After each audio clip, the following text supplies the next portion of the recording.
കടൽക്ഷോഭത്തെ തുടർന്ന് നായരമ്പലം 12-ാം വാർഡിലെ saint Francis പള്ളി പരിസരം വെള്ളത്തിൽ മുങ്ങി. വീടുകളിൽ വെള്ളം കയറി. ജിയോ ബാഗ് ഉൾപ്പെടെയുള്ള താൽക്കാലിക സംവിധാനങ്ങൾ തകർന്നുപോയി.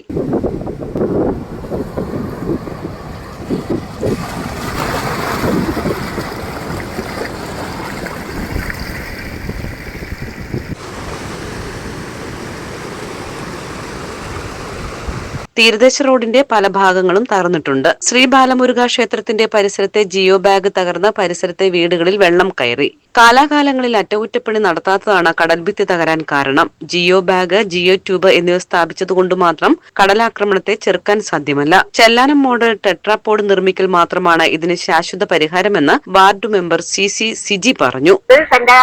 പള്ളിയുടെ അടുത്ത് കടൽഭിത്തി പൂർണ്ണമായിട്ടും തകർന്നടക്കുന്ന അവസ്ഥയിൽ ജിയോ ബാഗ് കൊണ്ടുവന്നു. പക്ഷെ ജിയോ ബാഗ് വെച്ച് തുടങ്ങിയപ്പോഴേക്കും ഡൗട്ട് വന്നു. അതിനുശേഷം വീണ്ടും മഴക്കാലം വന്ന് വീണ്ടും ജിയോ ബാഗ് വെക്കുന്നു. ഇതിങ്ങനെ കാലവർഷങ്ങളിൽ തുടങ്ങുമ്പോൾ തന്നെ ജിയോ ബാഗിന്റെ സംവിധാനം വരുന്നു. പക്ഷെ അത് കാലവർഷം പൂർണ്ണമാകാതെ തന്നെ അത് നശിച്ചു പോവുകയാണ് ചെയ്യുന്നത്. അതായത് ശരിക്കും പറഞ്ഞു കഴിഞ്ഞാല് സർക്കാർ ഇങ്ങനെ എല്ലാ വർഷവും സർക്കാർ ഫണ്ട് ചെലവാക്കുന്നുണ്ട്.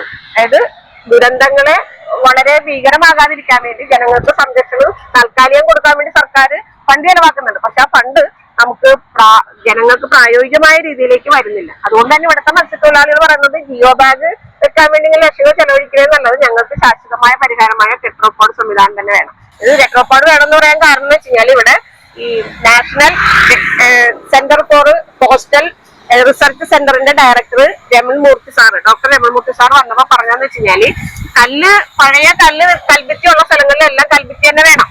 കൽഭിത്തി നമുക്ക് ഇപ്പോ പരിസ്ഥിതി പ്രശ്നം മൂലം കല്ല് എത്രത്തോളം നമുക്ക് ലഭ്യമാകുന്നറിയില്ല. അതുകൊണ്ട് തന്നെയാണ് ഈ ടെട്രോപോഡ് സംവിധാനം വേണമെന്ന് പറയുന്നത്. അപ്പൊ ടെട്രോപോഡ് സംവിധാനം ഈ 3.5 കിലോമീറ്റർ വരുന്ന നായരമ്പലം പ്രദേശത്തെ സംരക്ഷിക്കാനായിട്ട് 50 കോടി രൂപയോളം ചെലവഴിച്ചുകൊണ്ട് വന്നെങ്കിൽ മാത്രമേ ഇവിടുത്തെ ജനങ്ങളുടെ ജീവനും സ്വത്തിനും സംരക്ഷണം കിട്ടുള്ളൂ. അപ്പൊ നമ്മള് ഞാൻ ഈ വാർഡിലേക്ക് മെമ്പറായി വന്നതിന് ശേഷം ഇപ്പൊ കഴിഞ്ഞ മൺസൂൺ സമയത്തും അതിന് മുന്നേ ഒക്കെ നമ്മൾ മുഖ്യമന്ത്രിയെ നേരിട്ട് കണ്ടിട്ടുണ്ട്, വകുപ്പ് മന്ത്രിയെ നേരിട്ട് കണ്ടിട്ടുണ്ട്. ജിഡയ്ക്ക് ഇതിന് ഫണ്ട് അനുവദിക്കണം എന്ന് പറഞ്ഞിട്ട് നമ്മൾ പഞ്ചായത്തിന് റെസല്യൂഷൻ കൊടുത്തിട്ടുണ്ട്. എല്ലാ വർഷവും മൺസൂൺ ആകുമ്പോൾ പഞ്ചായത്ത് കുറച്ച് പൈസ ചെലവാക്കി മണൽവാട വയ്ക്കും.